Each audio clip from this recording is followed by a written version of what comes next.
16 सोमवार व्रत पढ़े पौराणिक एवं प्रमाणिक कथा। सोमवार की व्रत कथा।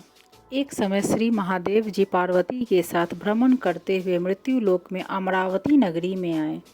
वहां के राजा ने शिव मंदिर बनवाया था, जो कि अत्यंत भव्य एवं रमणीक तथा मन को शांति पहुंचाने वाला था। भ्रमण करते समय शिव पार्वती भी वहां ठहर गए। पार्वती ने कहा, हे नाथ, आओ आज इसी स्थान पर चौसर पान से खेले। खेल प्रारंभ हुआ। शिवजी कहने लगे, मैं जीतूंगा। इस प्रकार उनकी आपस में वार्तालाप होने लगी। उसी समय पुजारी जी पूजा करने आए। पार्वती जी ने पूछा, पुजारी जी बताइए, जीत किसकी होगी? पुजारी बोला, इस खेल में महादेव जी के समान कोई दूसरा पारंगत नहीं हो सकता, इसलिए महादेव जी ही यह बाजी जीतेंगे। परंतु हुआ उल्टा।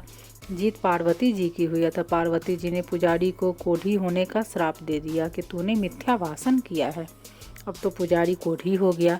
शिव पार्वती जी दोनों वापस चले गए। कुछ समय पश्चात अप्सराएं पूजा करने आई। अप्सराओं ने पुजारी के उसके कोढ़ी होने का कारण पूछा। पुजारी ने सब बातें बता दी। अप्सराएं कहने लगी, पुजारी जी, आप 16 सोमवार का व्रत करें तो शिव जी प्रसन्न होकर आपका संकट दूर करेंगे। पुजारी जी ने अप्सराओं से व्रत की विधि पूछी। अप्सराओं ने व्रत करने और व्रत के उद्यापन करने की संपूर्ण विधि बता दी। पुजारी जी ने विधि पूर्वक श्रद्धा भाव से व्रत प्रारंभ किया और अंत में व्रत का उद्यापन भी किया।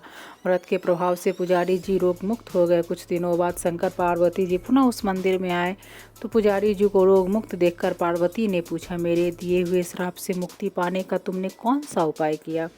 पुजारी जी ने कहा, हे माता, अप्सराओं द्वारा बताए गए 16 सोमवार के व्रत करने से मेरा यह कष्ट दूर हुआ है। पार्वती जी ने भी 16 सोमवार का व्रत किया, जिससे उनसे रूठे हुए कार्तिक जी भी अपनी माता से प्रसन्न होकर आज्ञाकारी हुए। कार्तिक जी ने पूछा, हे माता, क्या कारण है कि मेरा मन सदा आपके चरणों में लगा रहता है? पार्वती जी ने कार्तिक को 16 सोमवार के व्रत का महात्म्य तथा विधि बताई। तब कार्तिक जी ने भी इस व्रत को किया तो उनका बिछड़ा हुआ मित्र मिल गया। अब मित्र ने भी इस व्रत को अपने विवाह होने की इच्छा से किया। फलतः वह विदेश गया। वहाँ के राजा की कन्या का स्वयंवर था। राजा ने प्रण किया था कि हथनी जिस व्यक्ति के गले में वरमाला डाल देगी, उसी के साथ राजकुमारी का विवाह करूंगा। यह ब्राह्मण मित्र भी स्वयंवर देखने की इच्छा से वहां एक ओर जाकर बैठ गया। हथिनी ने इसी ब्राह्मण मित्र को माला पहनाई तो राजा ने बड़ी धूमधाम से अपनी राजकुमारी का विवाह उसके साथ कर दिया। तत्पश्चात दोनों सुखपूर्वक रहने लगे। एक दिन राजकन्या ने पूछा, हे नाथ, आपने कौन सा ऐसा पुण्य किया जिससे हथनी ने आपके गले में वरमाला पहनाई?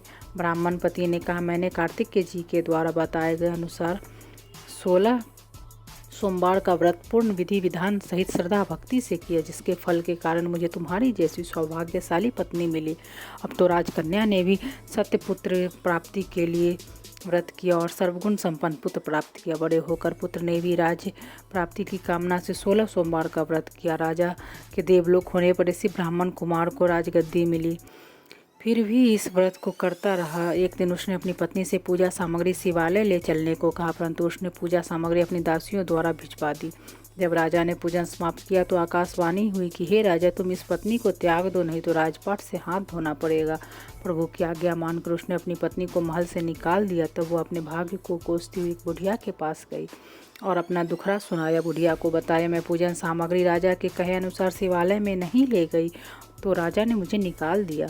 बुढ़िया ने कहा, तुझे तेरा काम करना पड़ेगा। उसने स्वीकार कर लिया। तो बुढ़िया ने सूत की गठरी उसके सिर पर रखी और बाजार भेज दिया। रास्ते में आंधी आई तो सिर पर रखी गठरी उड़ गई। बुढ़िया ने डांट कर उसे भगा दिया। अब रानी बुढ़िया के यहाँ से चलते चलते एक आश्रम में पहुंची। गोसाई जी उसे देखते ही समझ गए कि उच्च घराने की अबला विपत्ति की मारी है। वे उसे धैर्य बंधाते हुए बोले, बेटी, तुम मेरे आश्रम में रह, किसी प्रकार की चिंता मत कर। रानी आश्रम में रहने लगे, परंतु जिस वस्तु को वह हाथ लगाती वह वस्तु खराब हो जाती। यह देखकर गोसाई जी ने पूछा, बेटी, किस देव के अपराध से ऐसा होता है? रानी ने बताया, मैंने अपने पति की आज्ञा का उल्लंघन किया और शिवालय में पूजन के लिए नहीं गई, जिससे मुझे इस घोर कष्ट उठाने पड़ रहे हैं। गोसाई जी ने शिव जी से उसके कुशल क्षेम के लिए प्रार्थना की और कहा, बेटी, तुम 16 सोमवार का व्रत विधि के अनुसार करो। तब रानी ने विधि पूर्वक व्रत पूर्ण किया। व्रत के प्रभाव से राजा को रानी की याद आई और दूतों को उसकी खोज में भेजा। आश्रम में रानी को देख दूतों ने राजा को बताया। तब राजा ने वहां जाकर गोसाई जी से कहा, महाराज, यह मेरी पत्नी है, मैंने इसका परित्याग कर दिया था, कृपया इसे मेरे साथ जाने की आज्ञा दें। शिव जी की कृपा से प्रतिवर्ष 16 सोमवार का व्रत करते हुए वे आनंद से रहने लगे और अंत में शिवलोक को प्राप्त हुए। कथा सुनने के पश्चात शिव जी की आरती करें।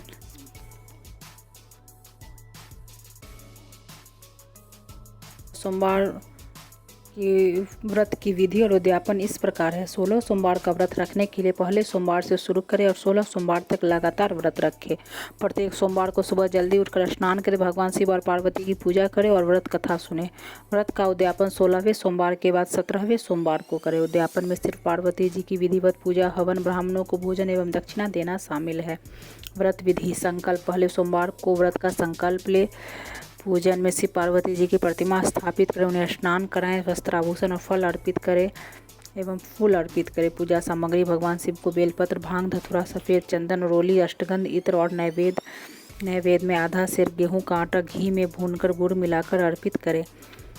व्रत कथा सुने। निर्जला व्रत रखें या केवल फल और दूध का सेवन करें। उद्यापन विधि। स्नान और पूजन 16वें सोमवार के बाद 17वें सोमवार को सुबह जल्दी उठकर स्नान करें और भगवान शिव पार्वती की विधिवत पूजा करें। पूजा स्थान पर मंडप बनाए, कलश स्थापित करें, देवताओं का आवाहन करें। शिव पार्वती जी की पूजा के बाद हवन करें, ब्राह्मणों और कन्याओं को भोजन कराएं एवं दक्षिणा दें एवं खुद भोजन करें। पूजा का समय प्रदोष काल शाम 4 बजे के आसपास में पूजा करना शुभ माना जाता है, लेकिन सूर्यास्त से पहले पूजा पूरी कर लें। व्रत का महत्व। 16 सोमवार का व्रत सावन महीने में किया जाता है, जो भगवान शिव को प्रसन्न करने एवं संतान प्राप्ति के लिए किया जाता है।